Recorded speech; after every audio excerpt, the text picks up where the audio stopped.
Hello guys! Welcome back again sa ating YouTube channel.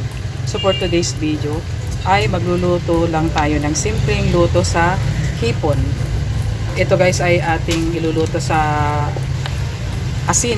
Ang tawag doon ay alabos. Kaya maglalagay tayo ng asin. Pinakamadaling luto sa hipon guys. Alabos.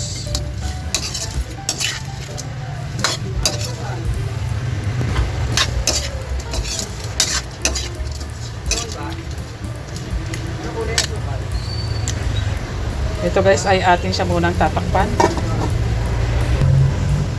Update guys sa ating hipon na iluluto. Ganda ng kanyang kulay, orange. Fresh na fresh yung ating hipon. Maglalagay lang tayo guys na konting Sprite para manamis-namis yung ating hipon. Pero optional lang guys. Mas masarap pagka meron siyang Sprite.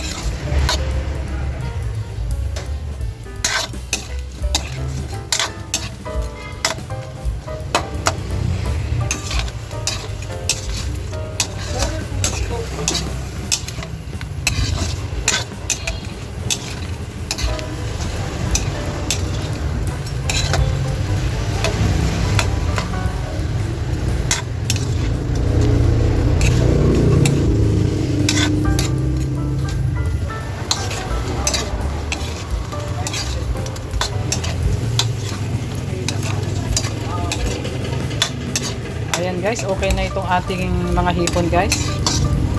At hindi natin siya pwedeng i-overcook para hindi mahirap balatan. Kaya ayan na nga guys, it's done na ang ating alabos na hipon. Kaya thank you for watching and don't forget to subscribe. Bye bye!